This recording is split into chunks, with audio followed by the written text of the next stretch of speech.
이들뿐 아니라 지난 주말 국민의힘 TK 지역 의원들도 대거 윤석열 대통령을 옹호하는 탄핵 반대 집회에 참석했습니다.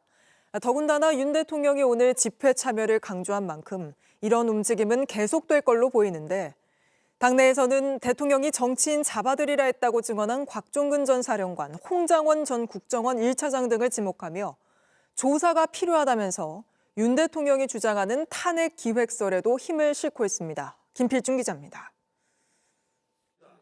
이틀 전 대구에서 열린 탄핵 반대 집회엔 TK 지역 국민의힘 의원과 도지사 등 10여 명이 참석했습니다. 여러분들에게 충성을 다하겠다는 다짐을 받는 의미에서 우리 의원님들을 모시도록 하겠습니다. 우리 대구의 윤재욱 의원님. 이 자리에선 윤 대통령 지지율이 60%가 넘으면 탄핵 심판은 100% 기각될 것이라며 헌재를 압박하는 주장들이 나왔습니다. 집회에 참석했던 국민의힘 의원들은 JTBC에 앞으로도 계속 참석하겠다는 의지를 밝혔습니다. 한 의원은 대구 시민들이 현재 상황이 불공정하다고 보고 있다. 또 집회가 열리면 참석할 것이라고 말했고, 또 다른 의원은 집회에 참석 안 한 TK 의원은 지역 주민에게 욕먹을 것이라고 밝혔습니다. 하지만 당내에서도 우려의 목소리가 나옵니다. 국회의원은 특히 우리 헌법상 헌정 질서를 수호할 의무가 헌법상 부여되어 있습니다. 그렇기 때문에 지지층이 바른 지지를 할 수 있도록 비상계엄이 잘못되지 않았다는 해석과 비상계엄을 한 대통령이 복귀한다는 것이 과연 보수의 가치에 맞는지. 다만 윤 대통령이 오늘 당 차원의 탄핵 반대 집회 참여를 강조한 만큼 당분간 의원들이 계엄을 옹호하는 집회에 계속 참석할 것으로 보입니다. 더 나아가 윤 대통령 측이 헌법재판소에서 제기한 탄핵 기획설에도 힘을 싣는 모양새입니다. 홍장관, 곽종근, 또 민주당의 김병주 의원, 박선원 의원 이 네 사람이 어쩌면은 탄핵 내란의 기획자로 이야기까지 되고 있습니다. JTBC 김필준입니다. 오늘은 인권위에서 윤석열 대통령을 불구속 수사하고 방어권을 보장하라는 등의 내용이 담긴 논란의 안건을 논의하는 날이었습니다. 그러자 탄핵 반대 세력이 아침부터 인권위를 점거하며 반대할 사람은 들어오지 못하게 막고 고성과 욕설도 서슴지 않았습니다. 그런데 여기에도 국민의힘 의원들이 몰려와서 지지자들의 환호와 응원을 받으며 입장했습니다. 김희란 기자입니다. 윤 대통령 지지자들은 오전부터 인권위 안팎을 점거했습니다. 제발 끌려가지 않게 잡아줘야 돼요. 윤 대통령의 방어권을 보장하라는 권고 안건 심의를 앞두고 안건 상정에 반대하는 이들의 출입을 차단하겠다며 엘리베이터 앞을 막아섭니다. 어떻게 오셨습니까? 앞서 김용원 인권위원 등 4명은 계엄 선포로 야기된 국가의 위기 극복 대책 권고의 건을 발의했습니다. 여기엔 대통령 윤석열의 비상계엄 선포는 고도의 정치적 군사적 성격을 지니고 있는 통치 행위에 속한다는 주장과 함께 윤 대통령의 방어권을 보장하라는 내용이 담겼습니다. 지난달 시민단체 등의 거센 항의로 회의가 한 차례 무산되자 지지자들이 회의 강행을 위해 몰려든 겁니다. 이들은 사상검증식 욕설을 하며 취재진 진입을 막기도 했습니다. 이들은 인권위를 들어가려는 취재 기자들에게 이재명 개 XX, 시진핑 개 XX 등을 말해보라며 상상할 수 없는 일들을 버젓이 벌이고 있습니다. 오후 3시 회의 시간이 다가오자 극렬 지지자들은 방청 신청자들이 누군지 일일이 확인하는 위협적인 모습을 보이기도 했습니다. 일부 유튜버들은 방송을 통해 자리를 지키라는 지시를 내립니다. 국민의힘 의원들이 등장하자 길을 터주고 이름을 연호하며 응원하더니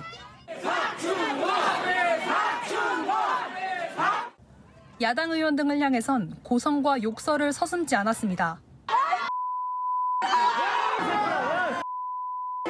인권위 결정은 법적인 강제성이 없는 권고일 뿐이지만 만약 통과될 경우 인권위가 윤 대통령의 입장을 대변하는 기관으로 전락할 거란 우려가 컸습니다.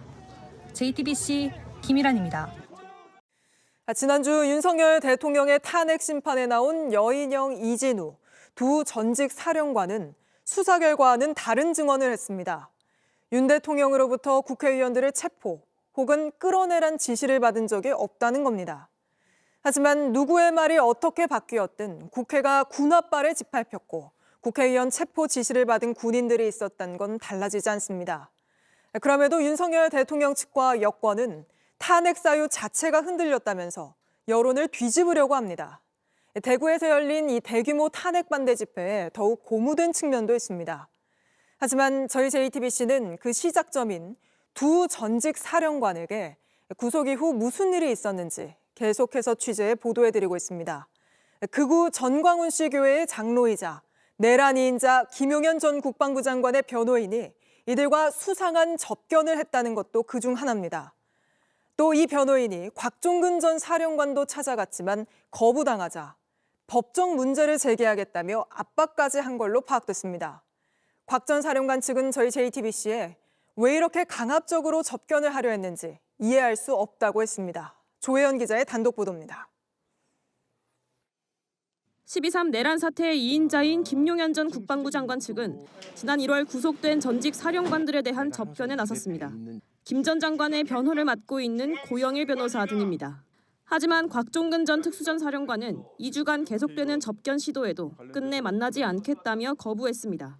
JTBC 취재 결과 이 과정에서 고 변호사는 곽 전 사령관의 거부 의사를 전달한 군사경찰도 압박한 것으로 파악됐습니다.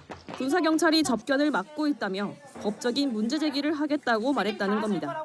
곽 전 사령관 측은 JTBC에 왜 이렇게 강압적으로 접견을 시도하는지 이해할 수 없다고 말했습니다. 김 전 장관 측은 여인영 전 방첩사령관과 이진우 전 수도방위 사령관과는 각각 4차례, 2차례 접견을 한 것으로 확인됐습니다. 두 사람은 지난주 탄핵 심판의 증인으로 나와 윤석열 대통령과 관련된 주요 질문에 답변을 거부하거나 윤 대통령의 직접 지시를 부인했습니다. 반면 접견을 거부한 곽 전 사령관은 윤 대통령이 끌어내라고 한 대상이 국회의원이 맞다고 하는 등 윤 대통령의 직접 지시에 대해 증언했습니다. 이에 따라 김 전 장관 측 변호인의 접견이 여 전 사령관과 이 전 사령관의 증언에 영향을 줬는지 확인해야 한다는 지적이 커지고 있습니다. JTBC 조혜연입니다. 트럼프 대통령이 이번엔 미국으로 수입되는 모든 철강과 알루미늄에 25% 관세를 추가로 매기겠다고 밝혔습니다.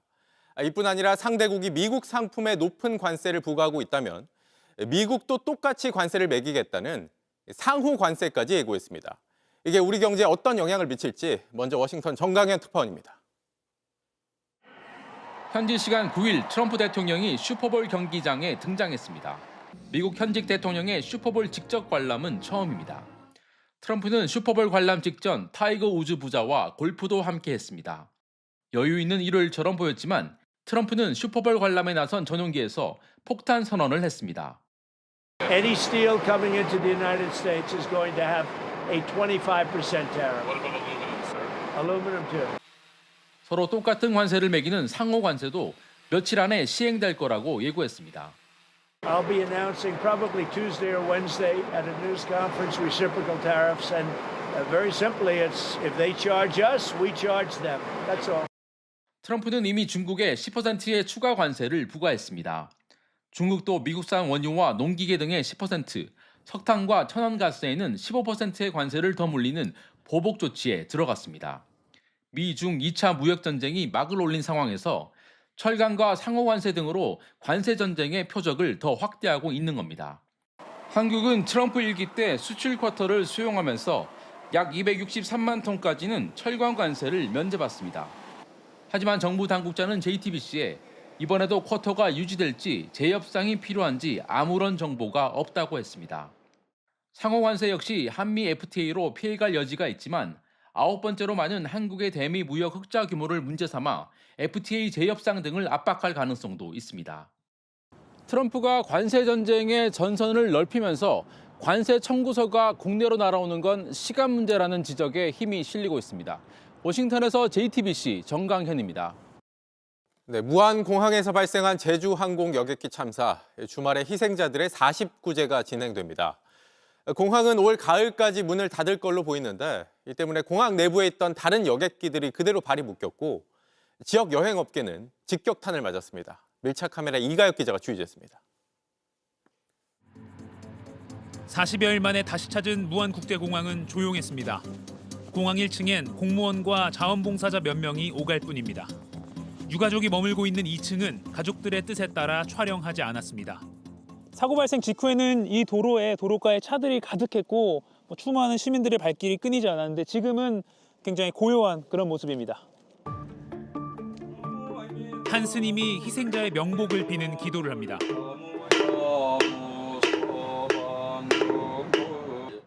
며칠째 내린 눈으로 이곳 무안국제공항 주변은 하얀 눈천지가 됐습니다. 추모의 벽이라고도 불렸던 이 철조망 앞에는 이렇게 분홍색 추모 리본이 나부끼고 있습니다. 그 아래로 고인들을 위해 놓아둔 음식들은 이렇게 눈에 뒤덮인 상태입니다. 철조망의 안쪽을 볼 수 없게 파란색 가림막이 설치됐는데 그 너머로 보이는 활주로는 마치 시간이 멈춘 듯 고요한 분위기입니다.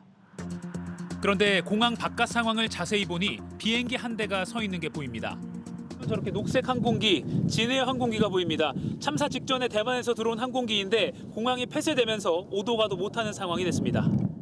항공사가 입은 금전적 손해도 상당한 걸로 추정됩니다. 업계에선 언제든 이륙하면 되는 상황인데 관계 당국이 40일 넘게 방치한 건 이해하기 어렵다는 목소리도 나옵니다. 국토부 관계자는 JTBC에 신속히 조치하겠다는 입장 말고 구체적으로 정해진 건 없다고 밝혔습니다. 광주 전남 지역 여행사들은 고사 위기에 직면했습니다.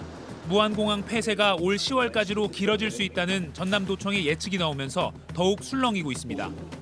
무안공항 출발 상품을 많이 판매했던 광주 시내의 한 여행사입니다. 여기 보면 무안 직항 전세기 상품 올 5월 7일까지 출발하는 일정이 포스터로 이렇게 홍보가 되어 있는데 지금은 이게 다 없어졌습니다. 안쪽 한번 들어가서 상황 살펴보겠습니다. 직원 6명이 근무했던 이 사무실엔 이제 딱 1명만 근무하고 있습니다. 가장 바쁜 시기가 바로 우리가 1년 중에 방학 때죠. 1, 2, 3월. 12월 중순부터 해서 3월까지. 이때 모든 매출액을 저희들이 만드는데 지금 이 매출액 자체가 완전히 제로가 돼버렸습니다. 100% 제로가 됐다고 봐야죠. 이 지역 관광업체들은 비대위를 구성했습니다. 비극적인 참사의 여파라는 점에서 그간 힘들다는 말을 삼가왔습니다. 저희 사실은 그 참사 이후에 저희 업계에서는 언론에 이야기하지 말자. 우선 희생자분과 유가족분들이 먼저이기 때문에 굉장히 조심스럽습니다. 하지만 이제 더는 버티기 어려운 상황이 됐다고 합니다. 지금 저희가 협회에서 조사해본 바로는 한 150여 개 업체에 한 2만 명 정도 그래서 지금 피해가 좀 있고요. 그걸 아마 매출로 좀 산출을 해보니까 한 300억 정도. 지역 여행업계는 무안공항 폐쇄가 풀릴 때까지 광주공항의 국제선을 임시로 운영해달라고 요구하고 나섰습니다. 곧 참사 희생자들의 49제가 열립니다. 언제가 될진 모르지만 이 공항에선 다시 비행기가 뜨고 내릴 겁니다. 온전한 추모와 철저한 원인 규명, 그리고 관광업계의 생존 방안까지 이 모두를 아우를 수 있는 해안이 필요한 때입니다. 밀착 카메라 이가혁입니다. JTBC 뉴스를 시청해 주셔서 고맙습니다. 저희는 저녁 6시 30분 뉴스룸에서 뵙겠습니다.